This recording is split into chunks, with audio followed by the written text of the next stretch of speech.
Welcome to Sports Talk with Steve Jones, the daily talk show with the voice of Penn State football and men's basketball.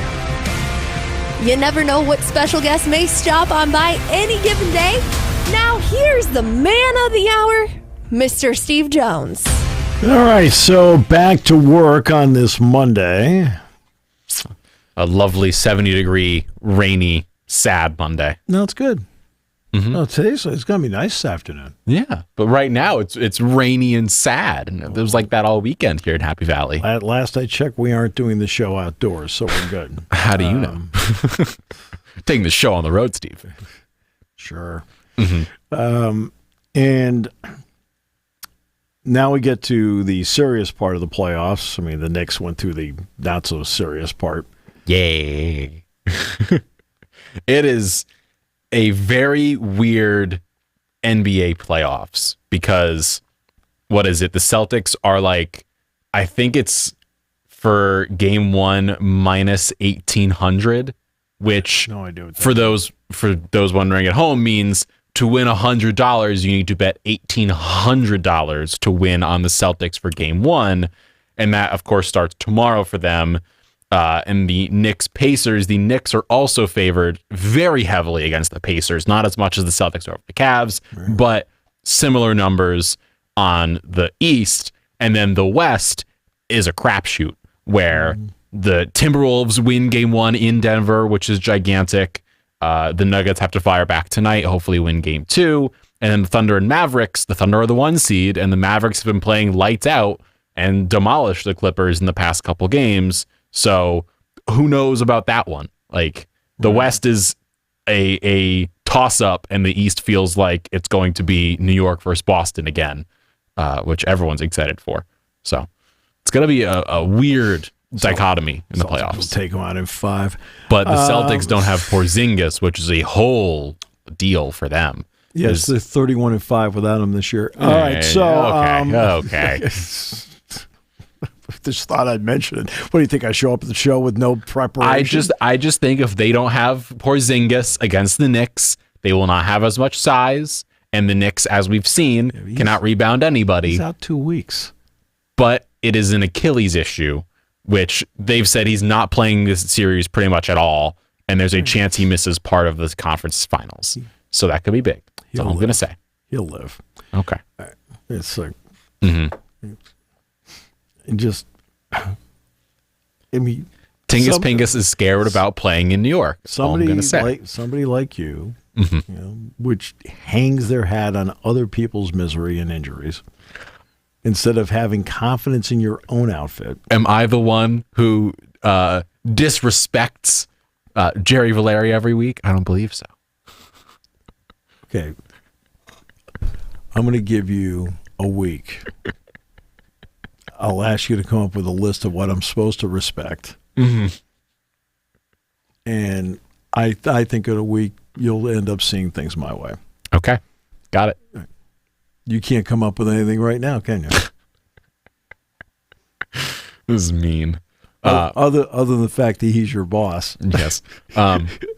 So anything you write down is a suck-up move. See, that's the difference. I don't sit down and suck up to him. Yeah.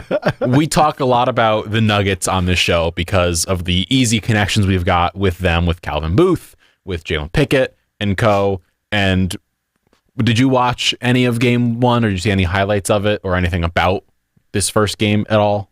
No? Okay. Well, how are you, if you are a Nuggets fan, how are you feeling? They're favored by 5.5 points going into this next game. See, I don't care about that stuff. I know you're mentioning because there are people in the audience that are, but like, who cares?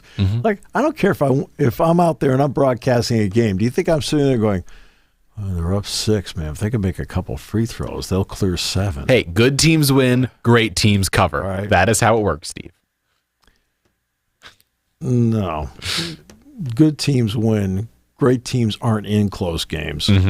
That's why they cover. All right. Just disrespecting the odds. No, it just that's not how I was brought up. I mean, I sit there and I broadcast games for a living. Do you think I'm sitting there thinking about the point spread, or am I thinking about what does it take for the team I'm broadcasting for to win the game? I know. I agree. I'm just saying. I don't. Good teams win. Great teams cover.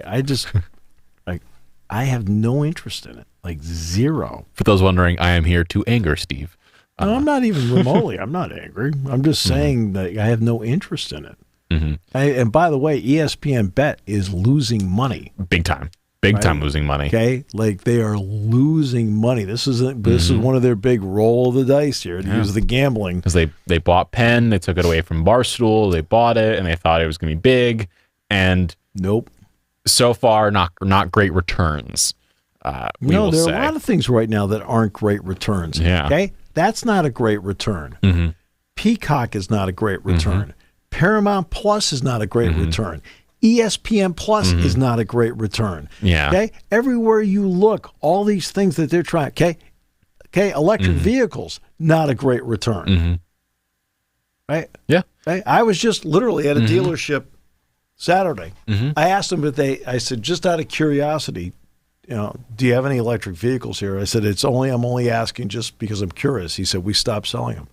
He said, why? I said, why? He says, because we had them for a year. We sold a half dozen. They sold 6. So all these things they keep trying to shove down everybody's throat as to what they're supposed to be doing. People are going, no, I think I'll just keep living my life. Streaming? No. Again, I go back to the Chiefs-Dolphins game. You can brag all you want that you got 23 million people to stream. There's 15 million people that didn't watch. You missed half the audience. That would have watched. Okay, so you missed 40% of the audience. Okay, 40% of the audience on a product that was built on that audience over-the-air television. Yeah, right? The product was built on over-the-air television. Right. So all these things that like, okay. Now part of it is. Like, will I stream anything? I stream Thursday Night Football. I'll watch Amazon. That's fine. That's fine if you want. But did I go to anything on Peacock this year? Notre Dame. Well, no, not once. Well, I did watch the playoff game, so that I did do. Yeah. Right. But you wouldn't have watched Penn State's games on Peacock. I was doing the games. I know. That's why I'm saying you wouldn't have watched them because you were doing them. All right. Well, it's just not there. All right. And this is where it's going to be interesting to see what the NBA does here. Well, that was what I wanted to ask about is the TV NBA, rights. It sounds like it's going to be 3. ESPN's going to be 1. It appears that they have put themselves in a position to be the highest bidder overall. They'll be 1. If I'm ESPN and I'm running ESPN, I too make the highest bid because I need to keep it. Quote, I'm an all sports network.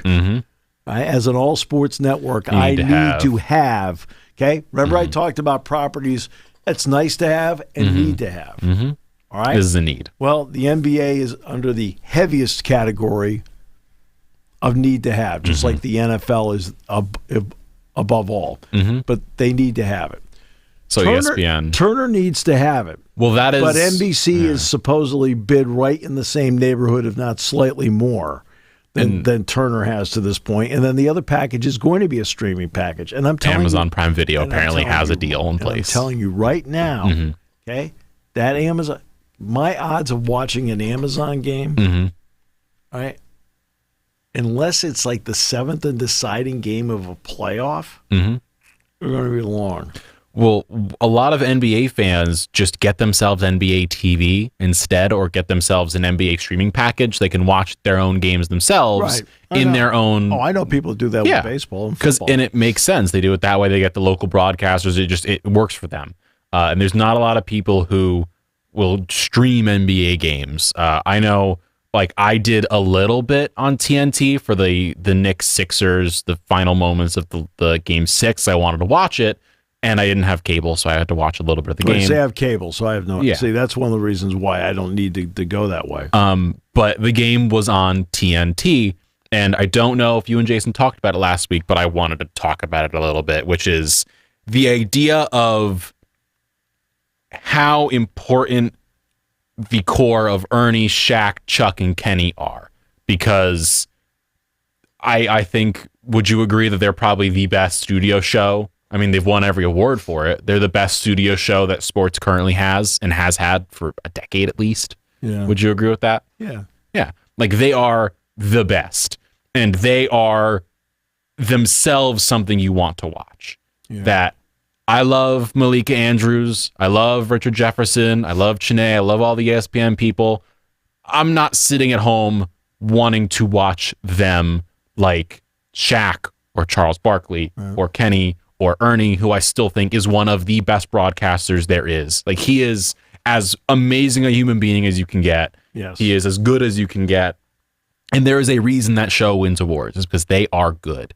And it's really the only studio show I think that's worth a darn. They are, and that fact that they are worth it is the thing. Out of all of them. Yeah. Right? I don't watch studio shows. Yeah. But people will watch this studio show because they are good, and when they talk about something, they're talking about it from a place of, like, Shaq went on JJ Redick's podcast and JJ went on Shaq's this past week, and they talked about how Shaq always has this like G14 classification thing. Like, he's got the highest of high levels for a basketball player to talk about everything because he's won all the awards and he's been the best big man of all time or one of the best. So he can talk about certain things in a certain level. But if you're listening, and I love him, to Kendrick Perkins, like, if you're Jokic or someone, you may not have the same respect for him because he is not Shaquille O'Neal. Like, there is a level you get to when you're Shaq or you're Charles Barkley that Kendrick Perkins or someone of a... Yeah, but I could put Bill Russell on there. Bill Russell was okay as a broadcaster. These guys are at least entertaining. They're entertaining, but they also have the factor of you can like trust what they're saying as smart, like they're saying smart, it for a reason. They're entertaining. I mean, they do a great job of covering the NBA, but they all have a personality to them. It's not forced. It just happens. Friends. And for whatever reason, they've made it work. Most of these groups don't make it work. They just can't. I don't know why. But as I tell everybody in my broadcasting class all the time, which I do reference, I say, look, there's certain things I can't tell you. I cannot tell you, all right, I said that if you do X, Y, and Z, you're absolutely going to get the job. I said, anybody that tells you that, I said, is lying to you and stealing your money. I said, all right, because everything's subjective. I said, next, I said, I can't tell you how to have a feel for something. You know, how do you have a feel for broadcasting? How do you have a feel for the sport? How do you have a feel for the way it's played? I said, again, you can do all the numbers you want, but the best ones can combine numbers with the feel for the game that makes the whole thing work. So I can't tell you that, and I can't tell you how to have chemistry with somebody else. You cannot teach chemistry, and that is something that people don't understand. You either have it or you don't. You have it or you don't. They have it. Like you and analyst Dick Girardi have chemistry. Analyst. You and Jack Ham have chemistry. Analyst. Like, that is a part of it, is you have chemistry. These four have natural chemistry, and the current projection is if the deal ends, and Charles has said it, and it's come out about Ernie as well, if this happens and TNT loses the rights, Ernie's not going to be leaving TNT. Charles is a free agent, and who knows what happens with Kenny and Shaq. They can do pretty much anything at that point. So the thought is no one's going to be able to keep the band together, because unless they keep them all in Atlanta and tell them all, like, we will keep you in the same studio, which is just not going to happen. It's not realistic, because ESPN's going to want to put their stamp on it. They're going to probably chuck a Malika or a Richard Jefferson or a Perk in there. They're going to put their own spin on it.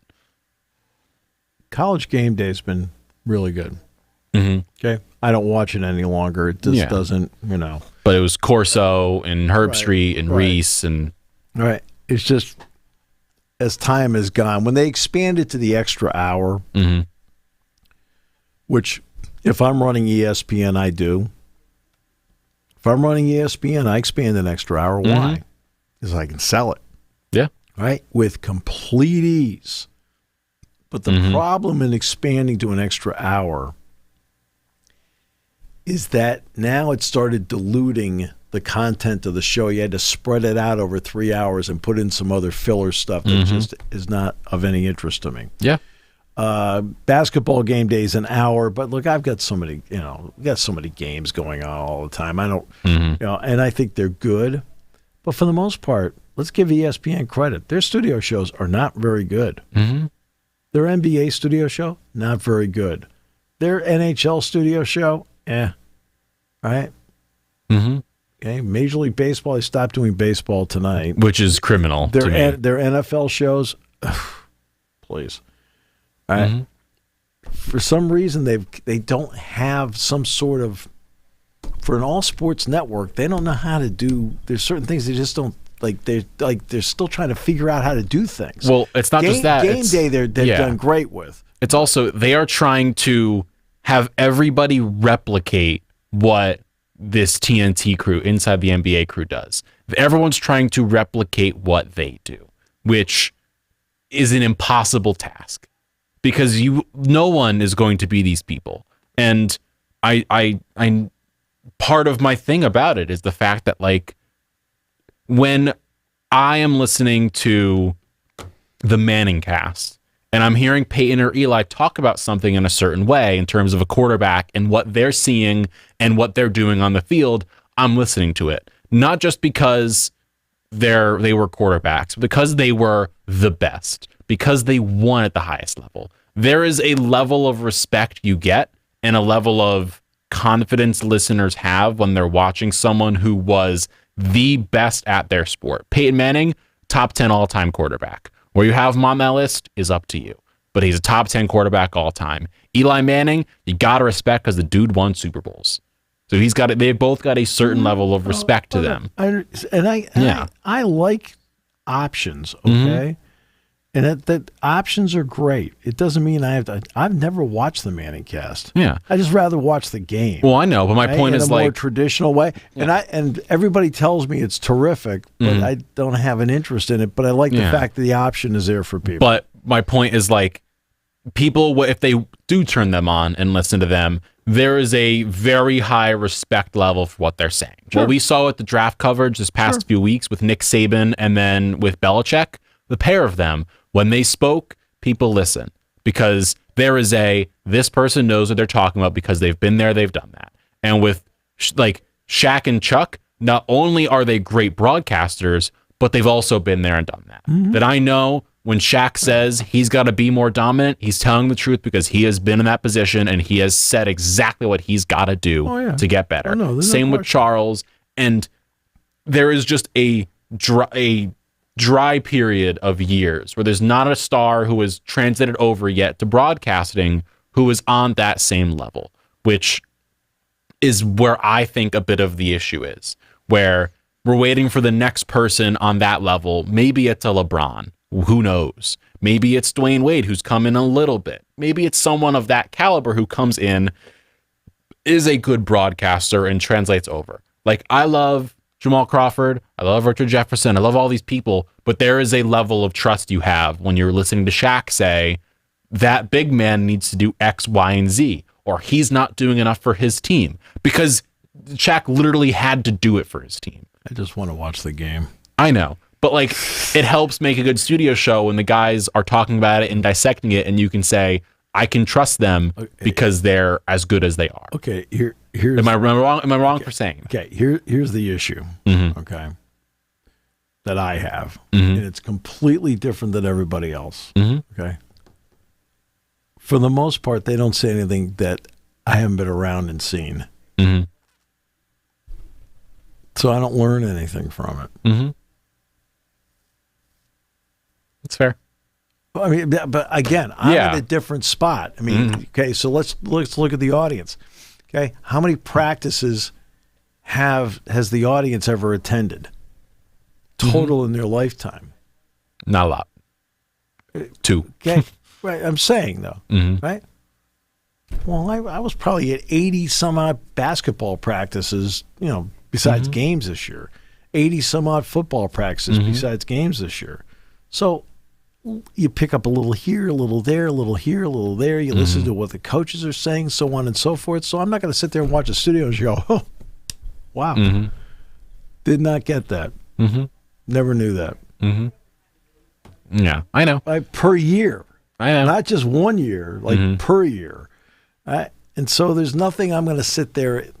That's not an arrogant statement. I'm just saying that I know that as a fan, you're picking up stuff. Okay? I'm not picking up much. Yeah. That's why I don't watch it, because I'm sitting there going, yeah, okay, got it. Well, that's also part of it, is picking up on certain things. And like, did you watch The Last Dance when it came out? I did. Do you remember the Dennis Rodman episode where he went on this rant about rebounding and it stayed in the zeitgeist for like 2-3 months? Because he spent like 5 minutes talking about rebounding and the angles of it and the things he does. Like, listening to that is one of the coolest things I think I've ever seen, because it's like I'm picking up on so much he's talking about. Dick and I talk about angles all the time. Yeah. Jack and I talk about angles all the time, because sports is all about angles. I know. Everything is, but, right? When I'm talking about an outfielder taking a route to the ball, that's the outfielder taking the proper angle. But it's the way in which people talk about it and the fact that we will listen. So when Rodman did that, I was like, I want to listen to this, because he's talking about it in such a way of like, when this guy lets his shot off, I know he's got just a little extra backspin, and he usually tends to shoot it just a little short and left, and so I know to go to this spot to prepare for a rebound. I'm like, how he's discussing that, dissecting it is interesting. Or nowadays, with the new podcast he has, LeBron, listening to him talk about plays and how he would draw them up or dissect them or do things differently is interesting, and I'm paying attention, because it is a new angle and a new way of dissecting things, and also giving more credence to greatness. I totally get all that. I mean, and again, I get the fact that fans want to learn more about that stuff. Fortunately for me, extremely fortunate for me, I get that every day. I know. I see, and from different people. I saw how Dick Harder did it, how Bruce did it, how Jerry Dunn did it, how Ed DeChellis did it, how Pat did it, how Jim did it, how Micah did it, how Mike now does it. I saw Joe do it. I saw how Tommy did it. I saw how Bill did it. I see how James does it. And so I don't need Michael Wilbon to tell me what's going on out there. Right? And I have a lot of respect for him. I think he's great. Yeah. I think he does a great job. I think he's an extremely smart guy. I don't know if you've ever met him. I have not. Okay. He's a great guy and a smart guy. Northwestern, the whole deal, right? And, but there's nothing that they say where I sit back and go, ooh, son of a gun. I have another thought as well, and I'm wondering if I would be intrigued to hear. I'm not trying to be a jerk here. I'm just, you know what I mean? I'm just saying that. Yeah. Sometimes some people are in a different spot. I'm just in a different spot. And I have another thought, and I'm wondering if this is part of it, because I wonder about these things, because I don't want to see this show go away, because they're amazing. But the part of the reason they're amazing also, and like looking at today in terms of how sports shows run and are operated, a lot of them, because of how times have changed due to the Stephen A. Smiths and the First Takes of the world, are very... It's hot takes. It's hot takes. Yep. I don't think these guys give hot takes. They give real... You're talking about TNT? TNT, the Inside the NBA crew. They don't give the hot takes like ESPN does. Part of that is that if you saw the story... on they did a documentary on that broadcast, and when they first started doing it, Ernie Johnson had a script, and they came in, and whomever the producer or executive producer, whomever it is, this genius walks in, and I mean this is a compliment. That was not a put down. This genius walks in and says, "Hey, put the script away." He says, "We'll throw some topics out there and let's just go." And Ernie Johnson admits, like, he's really uncomfortable with the idea because, look, you're sitting in the studio And that teleprompter is literally in the camera. Mm-hmm. It's in the camera. Yeah. It is such a wonderful crutch to have when you're doing a studio, to have that there, because it's there and that's your script, your words. He says, all right, if you think this is how we should do it. But, of course, he's uncomfortable with it. He's used to, hey, all right, now, Shaq, let's talk about, I don't think Shaq was there in the beginning. Yeah. But he's like, hey, Chuck, Kenny, let's talk about blah, blah, blah, whatever it is. Right? And but it's in the script after he sets it up and the whole thing. Well, now they just go. Oh, there are topics. They meet, barely. And they just go. And the show is essentially, however long it happens to be, ad lib. Right? From stem to stern. And again, I wish I knew the name of the executive producer or the producer that just went into Ernie Johnson's office one day and said, hey, look, well, we got to bag the script. We said, we just got to let everybody's personalities come out. Yeah. And the key is that they've got personalities that can come out. Okay? Chuck is such a wild card, but he makes Kenny better. Yeah. Kenny, okay, not quite the wild card Chuck is, but he makes Chuck better. Right? And that's what's happening when these shows are going well. It's like anything. You should. I've always told my broadcasting class, back to that again, always desire to work with people who make you better. Now, in turn, it's also then your responsibility to help make them better. So, as I've said many times, no matter how good you may think I am, you may think I'm bad, you may think I'm okay, whatever, I'm exponentially better because I work with Jack Ham. I'm exponentially better because I work with Dick Girardi. They both make me better. Now, in turn, hopefully I've done enough to help make them better too. Right? And that's what these guys do. They make each other better. And the ESPN set, who makes whom better? Yeah. I mean, Reese Davis does make everybody on the game day set better. And, he does do that. Kirk Herbstreit makes Lee Corso better. Right? And that's out of pure love that he does that. I mean, I've talked to Kirk about it. It's really special what he does. I mean, with him. But who makes whom better? No offense. Who does Desmond Howard make better? Yeah. Who does Pat McAfee make better? Okay? Who does, Stephen A. Smith is, like, these are all really strong entities unto themselves. But who do they make better around them? Yeah. Right? And that's, you look at Kenny Smith, he makes Chuck better. Chuck makes Kenny Smith better. Now, Shaq, I'm not so sure. Shaq, right. I think Shaq makes Chuck better because he can get Chuck. Right. That's the big thing with Shaq is like he will poke fun at Chuck. He'll poke fun at Charles Barkley. And then all of a sudden Charles gets riled up and then it just, everything it makes it better. I mean, like, I think Steve Levy makes the NHL guys better. Right? Subban and Messier are still trying to figure it out. Right? Yeah. Liam McHugh, like Bissonnette's pretty good. Right? Biz is awesome. All right.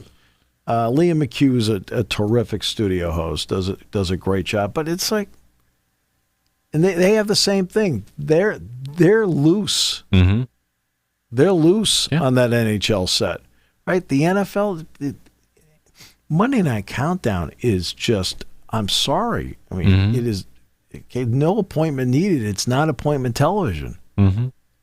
Yeah. They bring in a bunch of former players and they just talk about whatever. It's like, I'm like, hey, it's 8:20. Where's Jack? Where's Joe Buck and where's Trey? Yeah. Well, like, what was Lisa Salters. It was Lisa too. For a year. It was like Tirico, Breeze, and then Dungy. And I was like, I love Tirico. I love Breeze. They didn't make each other better. Tirico's one of the best in the game, but like, they're just not improving one another, or there isn't just like this natural chemistry. Like these guys have it. And right. See, that's the chemistry part of it. Like, you watch these shows. So let's go like broadcast teams. Aikman and Buck make each other better. Okay. I think that Nance and Romo were there at one point. Not sure right now. Iron Eagle, right, makes Hill and Raftery better. Raftery makes everybody else better. Hill, I've got questions about. But now when he's working solo with Iron, he's not bad, right? I think that. Look, I think Gus Johnson and Joel Klatt make each other better. The point is, you need to make each other better. You need to improve on each other, or at least instead of being the strong end, like McAfee doesn't make anybody better, right? And that's the you put down Pat McAfee. No, I didn't. He's such a strong entity unto himself. Who does he make better? Like he stands out and does stuff, but who's he out there making better? The one thing he makes better, people make better, are the ones on his show because they have a chemistry because they've been friends forever. Right. There is so often with these things this like forcing of people to make each other better. I think Kornheiser and Wilbon make each other better. Like I think, yes, you are correct about that. You are absolutely right about that. They make each other better. Mike and Mike back in the day made each other better. Like when you have a show that these people just go with and work, and they start the show out of passion, out of wanting to do something together, it works. But when you force a show into a hole, I don't think it works. It doesn't work the same way. When you force people together to be like, oh, but McAfee's great, let's put McAfee on with these guys, and let's chuck Des Howard in here because he's great and he's won awards, whatever, it doesn't work. Okay. So I understand why they put McAfee on there. Yeah. On game day. He's, huge because name. He is such a different kind of personality. Okay. And he does know the game. Right. So he's got that going for him. Okay. But it's just something about like, okay, he's there. And he's doing his deal. But you have to do everybody's deal. Yeah. All right. Now, Reese Davis makes everybody better. He's the glue that, I feel like Seth Greenberg plays off well against Jay Billis and vice versa. So I think, they make each other better. And again, Reese is there as well. I thought when Hubert Davis was there, he was fine. I thought when LaFonso Ellis was there, he was fine. But they've got to all be cogs that fit into the system together and help the machine run. I mean, listen to how everybody in that set for TNT talks about Ernie. Like all of them. He is, that's the thing with him. He is considered to be one of the great people. Special guy. Special talent. Right? When your own people revere you, and Kenny's won NBA titles, great college career. Chuck's won 2 gold medals. Shaq's won NBA titles, gold medal, the whole thing. And those 3 guys revere him. Yeah. Right? And that's... And I think another show that I'm at least missing that feeling on sports-wise, which is we've alluded to a little bit, for me, the reason I wanted to go into broadcasting is because of ESPN. I understand that. I grew up 15 minutes down the road from Bristol, and there was something about waking up Sunday morning, turning on the TV, and it was Berman, it was Keyshawn Johnson, it was Chris Carter. That Sunday NFL Countdown crew was the same feeling that people get from this NBA roster. That is, it works. And when it works, it is magical. McAfee's built that himself with his crew. His show works because they just work so well together. Well, yeah. They're amazing. It's like Dan Patrick with his crew on or radio. Rich Eisen with his. When they work really well. Oh, yeah. Rich Eisen, same way. And Eisen, by the way, makes everybody around him better, too. Oh, yeah. He's awesome. And I think Charles Davis makes everybody right, but Charles Davis is one of the 10 nicest people I've ever met in my life. I mean, it's just, I've run into Charles many times. I think just the point we're making is it needs to work. And when it doesn't work, like, it's not working. And it is, I wonder what the fate of these guys is going to be if this deal falls through and TNT does not get the rights, it does not retain the rights, because it is going to be I know a lot of, like, every NBA player talks about it and they love this show. And it's one of those things that you see guys come on after games and they love just chucking things at the panelists. Jalen Brunson, after the Knicks win, was firing shots at Kenny Smith because of North Carolina. Yeah. And he was having fun, and then they all make fun of Kenny afterwards, and then they're going back and forth firing shots at one another, and it just, you can tell it's all in fun. See, ESPN doesn't have that, and they don't have that. They don't, and it's sad you're because supposed to sit there and make fun of Stephen A. Smith, and then he'll fire shots back at you, and it feels like it actually hurts. It's like it's sports. It feels like a hierarchy with some of the ESPN shows versus back in the day. It didn't feel like there was a hierarchy to it where, like, even Ernie, Shaq, Chuck, and Kenny, it feels like they're all on the same level. Yeah, that's right. Berman, Keyshawn, Carter, all those guys, same level. Well, but when Berman was with Tom Jackson, oh my God, they made each other better all the time. You know, they had a great but like those guys, just they worked so well together because it just, you could tell they were all on the same level as one another, and it was all fair, all square in love and war or whatever. With most other crews, with Stephen A., like, he is, as we've discussed, a supernova, and it's him and then it's everyone else. Right. And there can't be a disparity like that on a show. And that's why I think, like, Stephen A. and Max Kellerman worked well together. Yeah. And, like, I know there was all these things that have come out afterwards after they departed from one another, but they worked so well together because they felt like they were on the same level, even though, of course, there was a whole, what do you think about them, whatever, doesn't matter, but they felt like they were on the same level. And it's not the same thing now with ESPN, which is sad. But now moving away. Well, no, I'll say one final thing about that. You know what's interesting about ESPN? Is for the experts in sports and in broadcasting that they are, it feels like they spend a lot of time guessing. Mm-hmm. And that, for example, I'll give you one where, you know what, the heck with it, let's throw money at it, we're going to finally get it right. And that was when they hired Buck and Aikman. Well, you know what, we have a huge problem here. We have to solve it. Well, by golly, they solved it. Right away, they solved it. Right?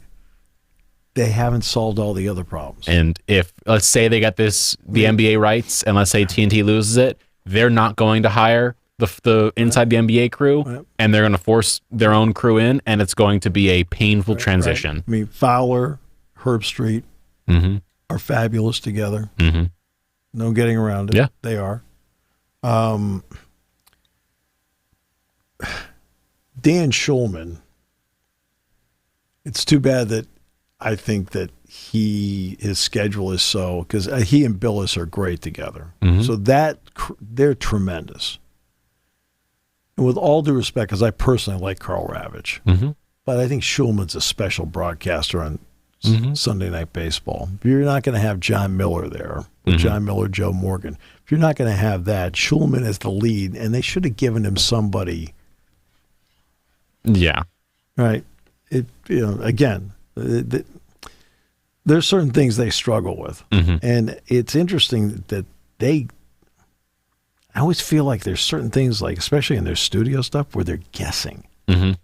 Like, they're still trying, to this day, are still trying to figure out the right combination for things. And they've been doing this for 45 years. They're still guessing. Yeah. And now switching away from all of the TNT things, something else I want to talk about, which is similarly broadcasting wise. Did you spend, I very much so know, analyst Dick Girardi was probably watching. Analyst. Did you watch the Derby this year? I did. I woke up from a nap, turned on the Derby, and it is, I know it's once a year, and it's like, why are we watching this? It is so much fun. And it is one of those broadcasts I love. I love it. Mike Tirico, along with Randy Moss, and it was Tirico, Rebecca Lowe, Randy Moss, Jerry Bailey, Eddie Olczyk, and Matt Bernier. All of them together. Mm-hmm. Remember, the race lasts 2 minutes. Mm-hmm. They're on the air for hours. Yeah. To get you to 2 minutes. Mm-hmm. Right? And they do it, even though there's so many moving parts, they do it effortlessly. Yeah. Effortlessly. It's so well done. I give them so much credit for what they're doing. Mm-hmm. Yeah. Also, there's something special about Larry Kalmus doing the Derby itself. Larry Kalmus is in our industry. Mm-hmm. If I had to pick what the single most difficult job would be as play-by-play, and one I would not want to do, it is calling horse racing. Because it is insane. It's not like you're calling a race. Mm-hmm. Yeah, he's calling a race. But these guys, I know he's not the track announcer of Parks any longer, but Keith Jones. And I remember I was down in Philadelphia, and Dick says, "Hey, let's go over to Parks together." I says, "Great." So we go over, and he says, "Hey, you got to go up." Keith Jones listens to all the Penn State football games all the time upstairs. I said, "Okay, great." So I go up there. He goes, "Oh, hey, great." I said, "Keith, I don't know how you do this." Yeah. And Keith Jones, never got him wrong. Yeah, great. Great guy. Great guy, right? But to do that, and so back to Larry Kalmus. Okay, that's a 20-horse cluster bomb. Well, that's because the max you're allowed in American horse racing is 14. But Churchill Downs 20 wants 20 because they want the money. I know. Let them have it. Yeah. I know it sounds foolish. All right. Especially after they just built a $200 million paddock area. Crazy. Whoa. For people to watch horses walk around a little bit. This is great to be in. They're going in a circle. But they make the money, so why not? Hey, people bought it. That's all that matters. Yeah. All right. So, back to Larry Kalmus. That's 20 horses. 20. It's not just that it's 20 horses, though. It's the fact that, he has to watch who's in front, who's coming up, who's in the middle, who's in the back. He is watching, hypothetically, a 30-yard stretch. So fierceness is the favorite. Okay? Say, for example, he breaks poorly and he's back of the pack. He's going to mention that he's back of the pack. Now, it turned out that midway through he was up running with the leaders. All right, and then faded dramatically. Yeah. And then Sierra Leone was farther back, and Sierra Leone was the second odds-on favorite. But Sierra Leone, that's how he runs. And that's how, he is a horse that requires others to tire. Yeah. But again, he has to watch Sierra Leone and check and see if that's actually happening, and then check. It is 20 different styles of horses all running at the same time, and as you said, it is a cluster because... And that's all it is. You have to look at the numbers and the colors, and they're all shifting, and there's brown stuff everywhere because there's dirt everywhere, and it's flying. Yeah. You are trying to, he is threading the needle through a haystack in another haystack. He's so good. Okay. But that's a race. Larry Kalmus does this all the time. I remember going to dinner with Dave Johnson. Dick's on his show every Saturday. So whenever we've been in New York, we've gone over to dinner with Dave several times, gone up to his apartment up in the, and just shot the what for. And he's got the perfect demeanor for it. Now, Larry Kalmus I've never met, but they have the perfect demeanor for it. Okay, it's all right, different group. All right, here we go. And they make the race exciting. right? Because when you're talking about 20 horses like that, or even a reduced field, as a fan, you're watching, but you're like, okay, help me out here. Make sure, because this isn't like watching the Steelers play the Eagles, where we know who all the players are. There's Pickens, right? There's Barkley. There's like, just by number, you know right away. Hey, Devontae Smith is 6, and Brown is 11, and Hurts is 1, and right? And Goddard, what's Goddard? 86, whatever, something like that, right? It's not like you're sitting there doing that, or Freiermuth's 88, whatever. Okay, most fans are tuning in. They haven't seen any of these horses race. They need a guy to tell you who's up at the front. You need to know who's up at the front. And he makes it better and more exciting. He enhances the event, and he's so good at it. Just like Dave Johnson. Down the stretch they come. And also, all the jockeys they can kind of be the same, but the horses, they're all different. They're like, that was the thing. They are different year in, year out. You don't see the same horses every year. So you can't say, well, this is how he ran last year. You got to say, this is how he ran last week, and know how he ran last week, and know how he did, and how the exact race was. Like, you've got to be on your stuff at all times for 20 horses. Right. Yeah, but that's a race. Yeah. And you're building yourself, as you said. These guys at the track announcers are doing this 9 times crazy a day with with 9 different horses. Or excuse me, 9 races, 9 with different horses every race. Hypothetically, you're looking at 120 horses. Okay, in a week. Okay? Then you think about that for a week. And these horses don't run again for another month. It's crazy. How do you do it? And as you said, they're amazing.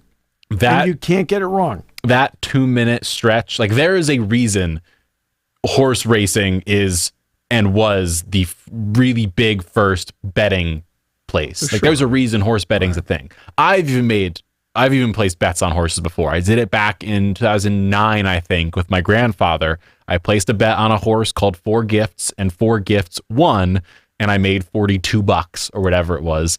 And it was the greatest day of my life, so I'm forever positive in terms of my betting history. What track was that? It was Saratoga, I want to say. Ooh. I believe. The wooden stands. I think it was Saratoga. But, like, that is, as you said, like, this horse racing is where money is. And there is a whole deal to how the betting works for this. And, like, it is something where real money is wagered every single day. They set a record this year. But that's the thing. Like, there is so much money being bet that people want to be entertained while they're doing the betting, because it is sometimes sad and tough watching a 3-hour broadcast and being like, is my bet going to pay off? Instead of 3 hours, like an Iron Eagle has to paint a picture of a game, these guys got 2 minutes to paint the entire picture and go ride you through the highs and the lows of your bet. If you're betting on fierceness and you're betting on Sierra Leone, you see Sierra Leone back of the pack and you're a little worried. Then as he comes up the pack, you're getting excited. Part of your excitement's building because of the people you're listening to. I know. Look, does fantasy football enhance the game for people? Yes. Does betting on a game or an event enhance the experience for somebody? In other words, you have now a personal stake in it. So, yes, it does all that. The problem is when it gets a little bit out of hand.